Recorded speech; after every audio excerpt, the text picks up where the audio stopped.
అందరికీ నమస్కారము. ఈరోజు టాక్ కొంచెం స్పెషల్ టాక్ మీ అందరి కోసమే.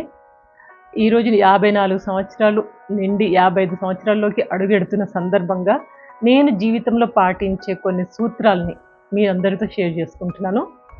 54 మేడం మీరు అలా అనిపియరే అని చాలామంది అంటారు నాకు తెలుసు.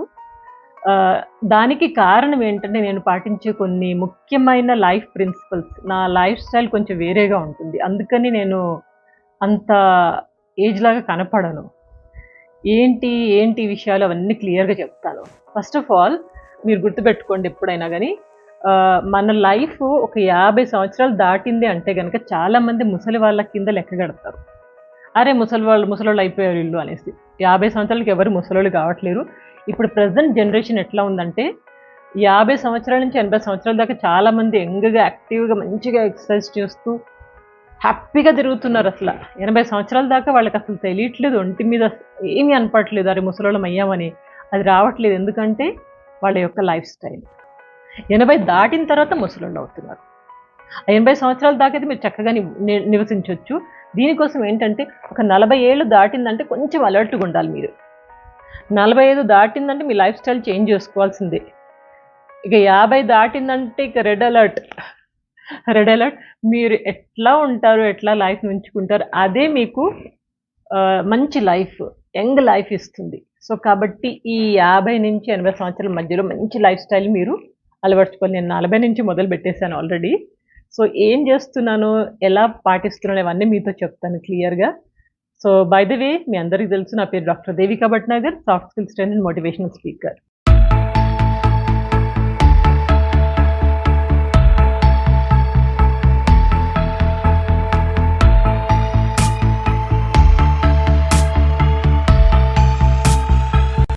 నా జీవితంలో ఒక పెద్ద రోల్ మోడల్ ఏంటి అంటే గనక గద్ద, ఈగల్.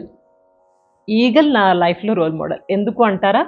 ఈగ మీరు జీవిత చరిత్ర చూస్తే గనక 40, 45 సంవత్సరాలు దాటిందంటే గనక దాని యొక్క రెక్కలు బాగా డౌన్ అయిపోయి, కాలి గోళ్ళు వంగిపోయి, అది కొంచెం డౌన్ అయిపోయి ఉంటుంది. కింద పడినట్టుగా. అప్పుడేం చేస్తుందంటే అది ఒక పెద్ద కొండ ఎక్కడైనా హై ప్లేస్‌లోకెళ్ళిపోయి అక్కడ తన యొక్క ముసలి వెంట్రుకలు ఉంటాయి కదా! ఆ వెంట్రుకలన్నీ పీకేసుకుంటుంది. పీకేసుకుని కాలి గోళ్ళను కూడా లాగేసి ఏమీ లేకుండా అలా కొంతకాలం అలా బతుకుతుంది. ఒక 6 నెలలు, సంవత్సరం దాకా అట్లాగే కొంచెం లైఫ్‌ని గడుపుతుంది. ఆ టైంలో ఏమవుతుందంటే వాటికి కొత్త కొత్త వెంట్రుకలొస్తాయి. కొత్త వింగ్స్ అండ్ గోర్లు కూడా కొత్తగొస్తాయి. ఇంక మళ్ళా ఎనర్జిటిక్‌గా తయారైంది. కొత్తయి కదా అన్నీ.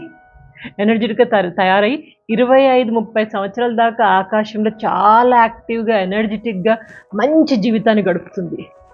అదే సేమ్ ప్రిన్సిపల్ మనకు కూడా అప్లికబులే. 50 ఏళ్ళు అయిపోయినాయి, 40 ఏళ్ళు అయిపోయినాయి అంటే ఏం కాలేదు. ఇంకా చాలా ఉంది జీవించాల్సింది. దానికోసం ఏం చేయాలంటే చిన్న చిన్న అలవాట్లు మార్చుకోవాలా. మార్చుకుంటే ఆటోమేటిక్‌గా మీరు చాలా చక్కగా, యాక్టివ్‌గా, ఎనర్జిటిక్‌గా అసలు ఏజ్ తెలీదెవరికీ. అంత బావుంటారు. సరే ఈ 7 ప్రిన్సిపల్‌లోకి వెళ్ళిపోదాం. ఫస్ట్ ప్రిన్సిపల్ ఏంటంటే థింక్ యంగ్. మీరెప్పుడు ముసలివాళ్ళు అనుకోకండి. ఏజ్ పెరుగుతుంది. అమ్మో! 50 ఏళ్ళొచ్చినాయి, 60 ఏళ్ళొచ్చినాయి, ముసలోళ్ళం అయిపోతున్నాం. అది ఆ క్వెషన్, ఆ వర్డ్ అనేది మీ మైండ్ నుంచి తీసేయండి ముందు. ఏం గాదు. మీరు చాలా యంగ్. ఇప్పట్లో ఏం పడిపోలేదు. కాబట్టి మీరు యంగ్‌గా ఉన్నారని ఆలోచించండి. Mentally you are definitely young. కానీ మీరు యాక్సెప్ట్ చేయాలది. యాక్సెప్ట్ చేయాలి. యెస్ నేను యంగ్‌గానే ఉన్నాను అని ఎప్పుడైతే అనుకుంటారో ఆటోమేటిక్‌గా అది మీ బాడీ మీద, మైండ్ మీద పడుతుంది. యాక్టివ్‌గా, ఎనర్జిటిక్‌గా తిరుగుతారు. ఆఫ్టర్ ఆల్ ఏముంది చాలా మంది తిరుగుతున్నారు. మీరు బెస్ట్ ఎగ్జాంపుల్ అమితాబ్ బచ్చన్ తీసుకోండి. 80 ఏళ్ళు క్రాస్ అవుతున్నాయి ఆయనకి. ఎంత చక్కగున్నాడాయన. ఇప్పుడు రజనీకాంత్ గాని ఎవరిని తీసుకోండి. చాలా మంచి మంచి ఎనర్జిటిక్‌గా ఉన్నాడు. వాళ్ళ లైఫ్ స్టైలే అండి.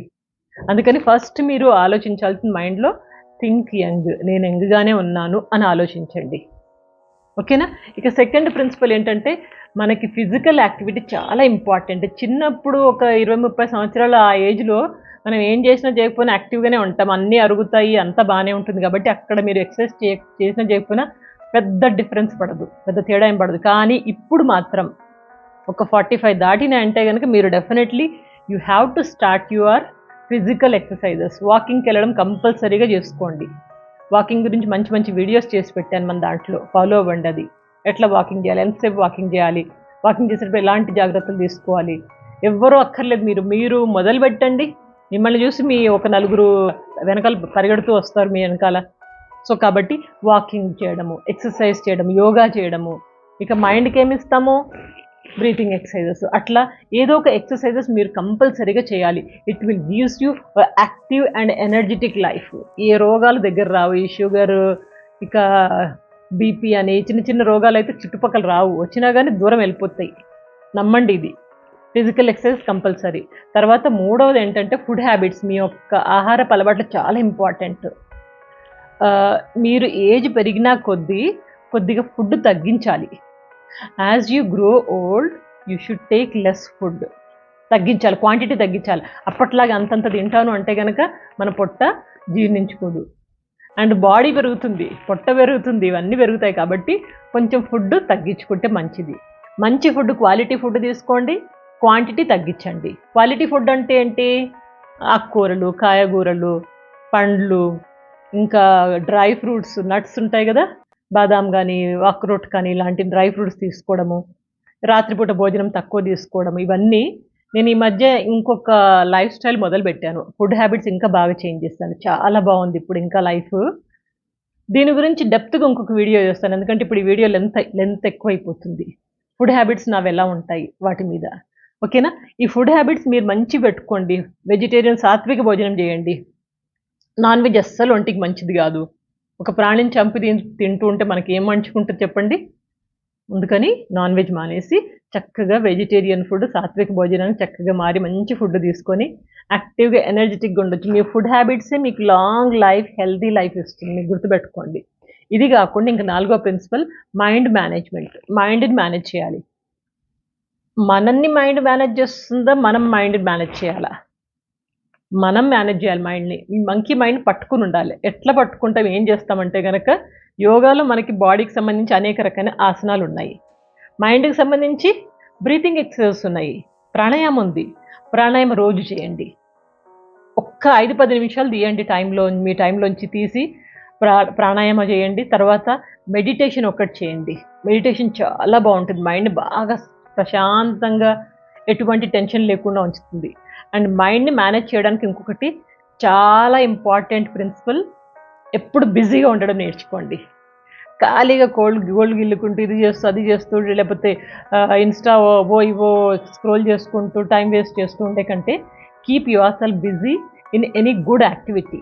మంచి యాక్టివిటీ ఏదైనా నేర్చుకోవడంలో, ఏదైనా పని చేయడంలో, టైం టేబుల్ అంటే మీరు టైం మేనేజ్ చేయడం నేర్చుకోవాలి. ఈ టైంలో ఇట్లా, ఈ టైం ఇట్లా అనేసి. ఎందుకంటే మనకున్నది కొద్ది లైఫ్ కదా, ఈ లైఫ్లో మనం టైంని ఎట్లా మేనేజ్ చేసుకుంటే అంత హ్యాపీగా, అంత చక్కగా ఉంటుంది లైఫ్. సో కాబట్టి మేక్ యువర్ టైం బిజీ. మంచిగా ప్లాన్ చేసుకొని బిజీగా ఉంటూ మైండ్ని చక్కగా మేనేజ్ చేసుకోవడం చాలా ఇంపార్టెంట్ ప్రిన్సిపల్, ఇది అస్సలు మర్చిపోకండి. అండ్ ఇంకొకటి స్ట్రెస్ మేనేజ్మెంట్. నెక్స్ట్, స్ట్రెస్ని ఎట్లా మేనేజ్ చేయాలి? స్ట్రెస్ ఇవన్నీ వస్తూ ఉంటాయి. వీటిని మేనేజ్ చేయడం కోసం ఫస్ట్ ఆఫ్ ఆల్ మీకు తెలిసి ఉండాల్సింది, షార్ట్ స్ట్రెస్, లాంగ్ స్ట్రెస్ అని 2 రకాలు ఉంటాయి. షార్ట్ స్ట్రెస్ అంటే టెంపరీగా ఏదో టెన్షన్ ఫీల్ అయిపోవడం, తర్వాత కాసేపటికి నార్మల్. ఇంకా లాంగ్ స్ట్రెస్ అంటే ఏదన్నా పాత జ్ఞాపకాలన్నీ పెట్టుకొని అవన్నీ లాక్కుంటూ ఆ టెన్షన్ పడడం, లేదా ఫ్యూచర్ గురించి బెంగపడిపోవడం, ఇవన్నీ టెన్షన్స్. ఈ టెన్షన్స్ని మేనేజ్ చేయడానికి కూడా యోగా మనకి చాలా బాగా ఉపయోగపడుతుంది. ఇంతే కాకుండా చిన్న చిన్న ఎంటర్టైన్మెంట్ ప్రోగ్రామ్స్ పెట్టుకోవడము, గాసిపింగ్ చేయడము, ఫ్రెండ్స్ దగ్గరికి వెళ్ళడం, లేదా వాళ్ళతో మాట్లాడడము, బయట అవుటింగ్కి వెళ్ళడము, ఫ్యామిలీతోటి ఓ సినిమాకి వెళ్ళడము, లేకపోతే సరదాగా అట్లా పిక్నిక్ వెళ్ళడము, విహారయాత్రలకు వెళ్ళడము, నవ్వుతూ ఉండడము, నవ్విస్తూ ఉండడం, ఇవన్నీ స్ట్రెస్ బస్టర్స్. స్ట్రెస్ని ఎగరగొట్టేస్తాయి ఇట్లా. ఈ స్ట్రెస్ని మేనేజ్ చేయడం తెలిస్తే గనక మీ ఫేస్లో గ్లో వచ్చేస్తుంది, టెన్షన్లు ఉండవు. ఇది ఒక్కటి కొంచెం బాగా గుర్తుపెట్టుకోండి. ఏ స్ట్రెస్ ఉన్నా కానీ ఇది టెంపరీ అనుకోండి, దాన్ని మేనేజ్ చేయడం నేర్చుకోండి. ఇక next principle, last 6th one, never stop learning. నేర్చుకోవడాన్ని ఆపొద్దు. ఏం నేర్చుకోవాలి మేడం అంటే, ఏదో ఒకటి నేర్చుకుంటూనే ఉండండి. ఈ భూమి మీద మీరున్నంత వరకు నేర్చుకోవడం ఆపకండి.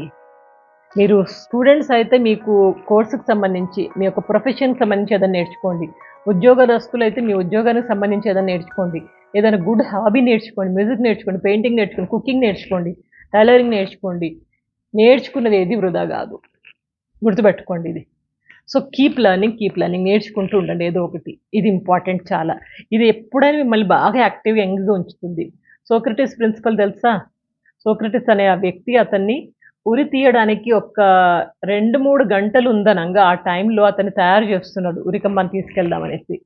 తీసుకెళ్లే ముందర అతను ఒక చిన్న పిల్లన గ్రోవి వాయిద్యం వింటాడు. వినంగానే నా యొక్క చివరి కోరిక అతన్ని పిలవండి. నేను అతని నుంచి అది ఎలా వాయిస్తున్నాడో నేర్చుకుంటాను అంటాడు. అరె! నువ్వు చచ్చిపోతున్నావు 2, 3 గంటల్లో. 2, 3 గంటలు ఏముందసల? నువ్వు నేర్చుకోవడం ఏంటి? అని అక్కడ ఉన్నోళ్ళందరూ ఆశ్చర్యపోతారు. కానీ దాంట్లో ఉన్న తృప్తి వేరే అని చెప్పేసి అతని ఆఖరి కోరిక ఆ పిల్లన గ్రోవి ఫ్లూట్ వాయించే అతన్ని పిలిచి అతని దగ్గర నుంచి నేర్చుకుని తర్వాత అతన్ని పంపించేస్తాడు. అప్పుడు అతను ఉరికమ్మన్ దగ్గరికి వెళ్తాడు. ఇమాజిన్ చనిపోయే వ్యక్తి నేర్చుకుంటున్నాడు. మనం ఎంతకాలం ఉంటాం మనకు తెలియదు. ఉంటది టైం ఎంతో కొంత ఏదో ఒకటి నేర్చుకుంటుంది. That keeps your mind always young. చాలా యంగ్ ఎనర్జెటిక్‌గా ఉంచుతుంది. కాబట్టి నేర్చుకోవడం అయితే అస్సలు ఆపకండి. ఏదో ఒకటి నేర్చుకుంటూ ఉండండి. ఇంకా లాస్ట్‌ది సోషల్ లైఫ్ మేనేజ్ చేయడము. సోషల్ లైఫ్ అంటే ఏంటి? నలుగురిలో తిరగడం. Man is the social animal. అంటే సంఘజీవి అని తెలుసు కదా! ఇతని లైఫ్‌ని మనం ఈ సంఘజీవిగా అనేక రకాల పనులు చేయడం, అందరితో కలిసిపోయి ఉండడము, అందరితో చిట్ చాటింగ్ చేయడం, వీళ్ళింటికి వెళ్ళడం, వాళ్ళింటికి వెళ్ళడం, వాళ్ళని పిలవడము, చిన్న చిన్న పార్టీస్‌కి వెళ్ళడం, పిక్నిక్స్‌కి వెళ్ళడం ఇట్లా ఈ social movement it will keep you always young and energetic గుర్తుపెట్టుకోండి ఇది. ఓకేనా? సో, ఇది సోషల్ లైఫ్. ఇట్లా ఈ 7 ప్రిన్సిపల్‌ని పాటిస్తే గనుక లైఫ్ జింగాల చాలా చక్కగా యాక్టివ్, యంగ్‌గా ఉంటారు. ఒకసారి రీక్యాప్ ఇవ్వనా? 7 principles. First one think young. Second one physical exercises compulsory. Food habits ఒకటి కొంచెం చూసుకోండి. And mind management, stress management. ఇంకా నెవర్ స్టాప్ లెర్నింగ్. ఏదో ఒకటి నేర్చుకుంటూ ఉండండి. సోషల్ లైఫ్ ఒకటి చక్కగా ఉంచుకోండి. ఇంతే అండి ఈ ప్రిన్సిపల్స్. ఇంతే కాకుండా ముఖ్యమైన ఇంపార్టెంట్ థింగ్. మీరు ఈ వీడియో చూస్తే సరిపోదు. ఏదో ఒకటి నేర్చుకున్నారు మీరు ఈ వీడియో ద్వారా. కొంత ఈ లైఫ్‌ని ఇలా మార్చుకోవాలి. నాలో ఇది తక్కువుంది. ఇది ఇంప్లిమెంట్ చేస్తే బావుండు అనేసి కొన్ని పాయింట్స్ కొంచెం మైండ్‌లోకి వస్తాయి గదా! రాసుకోండి. రాసుకొని మీ ఒక్కరే పాటించకండి. మీ ఇంట్లో ఉన్న వాళ్ళు స్పెషల్లీ మీ భార్య గాని, భర్త గాని, లైఫ్ పార్ట్నర్ ముందు తీసుకోండి. వాళ్ళతో కలిసి ఈ వీడియో మళ్ళా చూడండి. చెప్పండి ఇలా చేద్దాం, అలా చేద్దాం. మనకి ఈ ఐడియాస్ వస్తున్నాయి. ఇట్లా ఉంటే బావుంటది. ఇట్లా ఉంటే యంగ్‌గా ఉంటాము, యాక్టివ్‌గా ఉంటాము. ఎవరి మీద ఆధారపడక్కర్లేదు. అండ్ మనమే ఇంకొకళ్ళకి సహాయం చేసే స్టేజ్‌లో ఉంటాము. ముసలోళ్ళం ఇప్పుడు కాలేదు. ఇంకా ఉంది. టైం ఉంది. ఇట్లా మీ వాళ్ళతో మాట్లాడుతూ వాళ్ళని కూడా ఇన్‌స్పైర్ చేస్తూ మీ భార్య, భర్తే కాదండి. ఇంట్లో అన్నదమ్ములు గావచ్చు, మీ ఫ్రెండ్స్ గావచ్చు, చుట్టాలు గావచ్చు, ఎవ్వరైనా గావచ్చు. వాళ్ళందరికి కూడా ఒక్కసారి ఇన్‌స్పిరేషన్‌గా మీరు ఈ వీడియోని ఫార్వర్డ్ చేసి, వాళ్ళ లైఫ్ కూడా చేంజ్ చేయండి. ఏమైపోలేదు ఇప్పటికి ఏమైపోలేదు. చాలా ఉంది లైఫ్‌లో మనము. పెద్ద పెద్ద వాళ్ళు ఆఫ్టర్ క్రాసింగ్ 60, 70 ఇయర్స్ తర్వాత కూడా ఎన్నో వండర్స్ చేశారు. అద్భుతాలను సృష్టించారు. ఓల్డ్ ఏజ్ అనేది అసలు యాక్చువల్లీ గోల్డ్ ఏజ్. ఈ గోల్డ్ ఏజ్‌ని కొంచెం చక్కగా కాపాడుకున్నామంటే సొసైటీకి మనం ఎన్నో చేయగలము. ఏమంటారు? తప్పకుండా చక్కగా జీవితాన్ని గడుపుతూ చిన్న చిన్న చేంజెస్ చేసుకుంటూ చక్కటి జీవితాన్ని గడపండి. ఆరోగ్యంగా ఉండండి. ఓకేనా? సో, మీ అందరి యొక్క అభిమానానికి, గుడ్ విషెస్‌కి ధన్యవాదములు. ఇంకొక మంచి టాక్‌తో కలుస్తాను. అప్పటిదాకా take care of your health. Good luck.